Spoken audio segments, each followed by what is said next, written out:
در این ویدیو قرار است با دو کودک نابغه از کشورهای ایران و تاجیکستان آشنا شوید. کودکانی که با تلاش و استعدادهای بی‌نظیرشان جهان را شگفت زده کردند.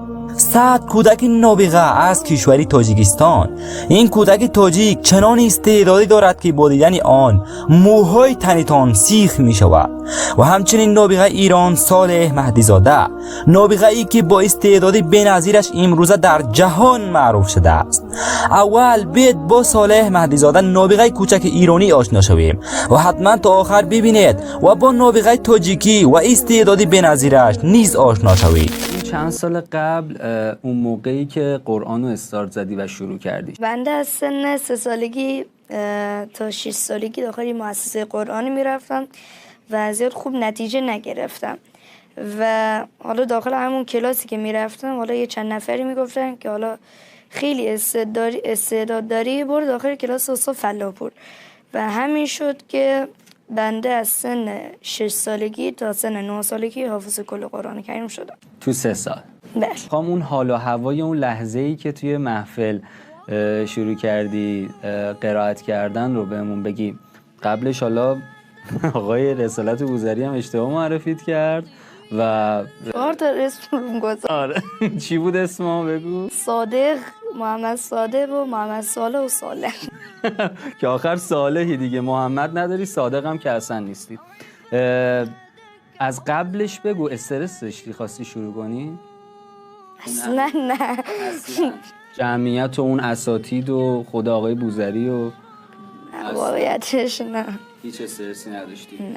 بعد از قرائت توی برنامه محفل خب یه سری اتفاقا افتاد. از همون اذان به بعد یه سری پیج ها ویدیوهای تو رو گذاشتن و عجیب غریب وایرال شدی. یعنی هر کی تو اکسپلور اینستاگرام بود تو رو میدید.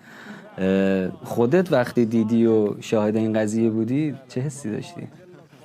من حالا اینستا اینا نه، وقتی میذارن داخل اینترنت سالم مهدیزاده دوست داشتم خودمو ببینم و حالا وقتی که بعد محفل شد زدم سالم مهدیزاده کل گوگل همه دیگه اومده بود دیگه، همه ویدیوهات اومده بود و بعد ذوق میکردی خودتو میدی یا خیلی برات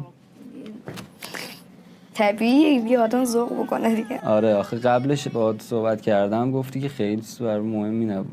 الان مردم میبیننه چه واکنشی دارن تو خیابون هر جایی که میری؟ اصلا آرامش داری الان؟ نه تو رستورانی بودیم، حالا نمیدونم چند روز پیش بود تو رستورانی بودیم داشتم غذا میخوردم، موقعی که میخواستن دندون بزنه یوگو بیا یه دونه عکس بگیر. لحظه خوردن غذا ولت نمیکنن. مردم خیلی دوستت دارن، خیلی زیاد. و خودت دیدی دیگه، کامنت ها رو خوندی؟ حالا تو پیج کدوم کامنت برات جذاب تر بوده؟ تو همون پسره‌ای که هم مامانا دوست دارن یه نظرش داشته باشی. فوتبالی خیلی. و شنیدم که تو مدرسه خیلی دوست داشتن بری توی حالا تیم بازی کنی اما تو قرآن رو انتخاب کردی. داخل مدرسه که بودم حالا 2-3 سال پیش حالا مربی ورزشمون که بود گفت میخوایم شما رو ببریم داخل تیم استانی که بریم بازی کنیم مسابقه بدیم.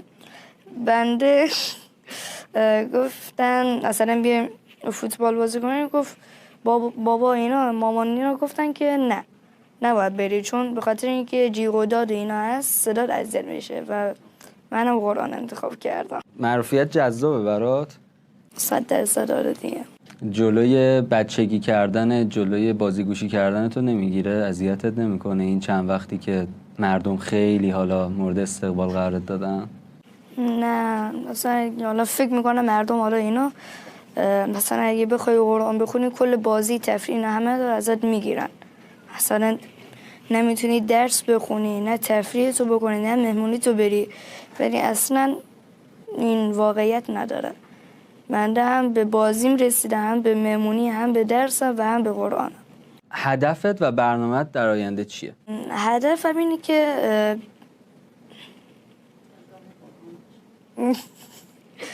هدفم اینه که استاد قرآن بشم و بتونم راه استادم ادامه بدم.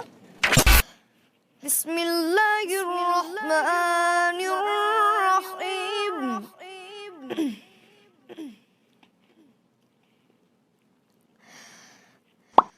السماء انفطرت وإذا الكواكب انتثرت وإذا البحار فجرت وإذا القبور بعثرت علمت نفس ما قدمت وأخرت.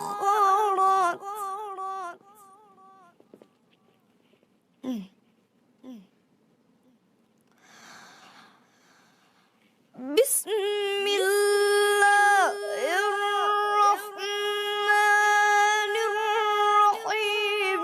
إذا السماء انفطرت وإذا الكواكب انتثرت وإذا البحار فجرت وإذا القبور بعثرت علمت نفس ما قدمت وأخرت. يا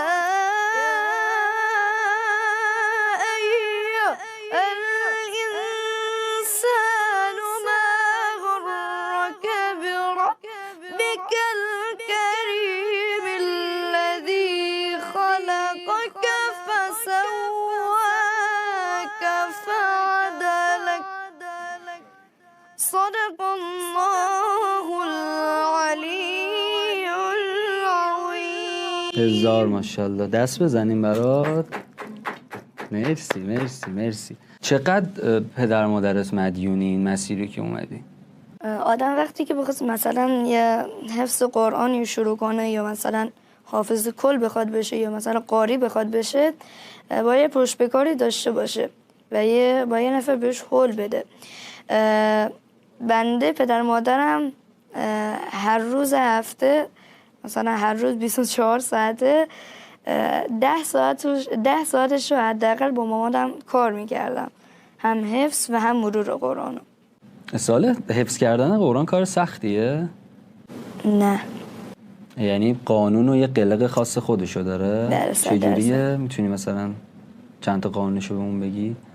هر روز مثلا بخوای 1 یا 2 صفحه حفظ کنی باید آیه حفظ کنی. مثلا هر آیه باید 3 بار گوش بدی، 3 بار باهاش گوش بدی و هم زمزمه کنی و 3 بار از حفظ واسه خودت بخونی. یک آیه تا 1 صفحه باید بشه و همینجوری میره جلو. بعد از ابتدای قرآن شروع میکنن به حفظ کردن یا نه؟ نه، من از سن 6 سالگی از جزء 30 شروع کردم، یعنی از سوره ناس. جزء 30 رو تموم کردم نزدیک به 1 سال یا 1 سال و نیم شد.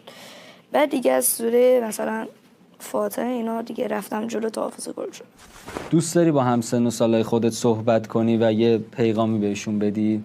بنده توصیه میکنن که قرآن رو بخونین، قرآن حفظ کنین. قرآن خیلی راحته و حالا بعضیا میگن تو مثلا بخوای 604 صفحه حفظ کنی خیلی سخته و بنده در این راه که قرار گرفتن چیزی جز راحتی ندیدم و حالا نه به همسن سالهای خودم، هم از سن 3 سال تا سن 70 سالگی هم میتونه حفظ قرآن شروع کنه و حافظ کل بشه. و حالا بیاید با استعداد بی‌نظیر جهان اسلام شیخ سعد آشنا شوید. کودک 14 ساله که با استعدادش جهان را تکان داد، آنچنان استعدادی که در جهان مانندش دیده نشده. فکر کن یک کتاب بزرگ و بسیار سخت را فقط 1 بار مطالعه کنی، اما لحظه به لحظه و خط به خط حفظش کنی که دیگر یادت نرود. درست شنیدید، شیخ سعد کودک تاجیک این چنین استعداد دارد. اما قبل از آشنایی با این کودک یادتان نرود که ویدیو را لایک کنید و کانال ما را سابسکرایب کنید تا از ویدیوهای جدید و زیبای ما مطلع شوید. پدرم بالایم قرآن کریم را به طور کامل حفظ نمود الحمدلله در کشور روسیه و قرآن کریم را به طور کامل حفظ نمودم الحمدلله زمانی که 7 ساله بودم. و بعدا اربعین امام نووی و همچنان مقدمه جزری را حفظ نمودم و جمع بین صحیحین از شیخ یحیی ابن عبدالعزیز را حفظ نمودم. بعد از آن کتاب زواید مسند پنجگانه را حفظ نمودم و آن نیز اثر شیخ یحیی می باشد و در آن ابو داوود، ترمذی، نسائی، ابن ماجه و الدارمی شامل می باشد. و بعد از آن آغاز به حفظ بعضی متون کردم و الفی ابن مالک و الجرومیه و ملحة الاعراب، عنوان الحکم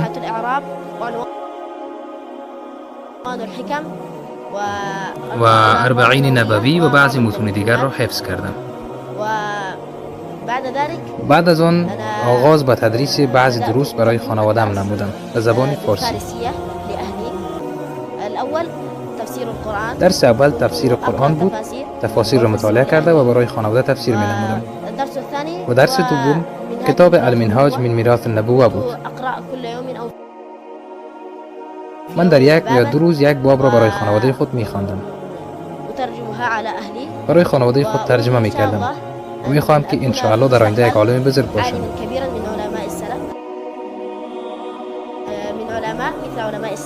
مثل علمای سلف، مثل امام احمد و بخاری و مسلم انشاءالله.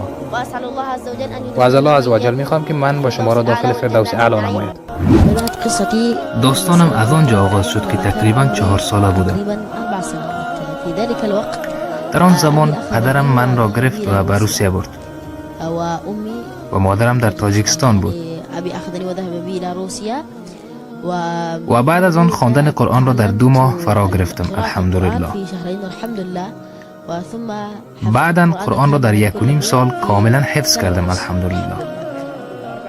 زمانی که حفظ کتاب الله را شروع کردی 4 ساله بودی؟ بله. و بعد از 1.5 سال قرآن را کاملا حفظ کردم.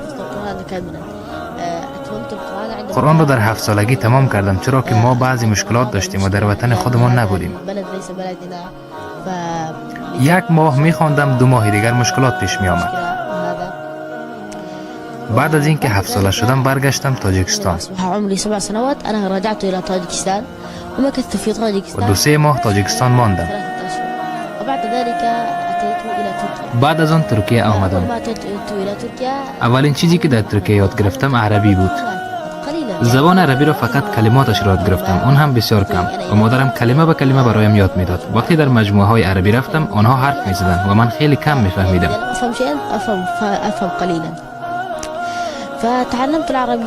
عربی را یاد گرفتم و بعدا شروع به حفظ متون کردم.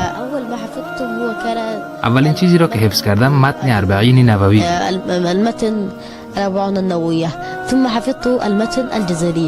سپس متن الجزریه را حفظ کردم. بعد از آن با شیخ احمد ابن سعید حفظه الله آشنا شدم.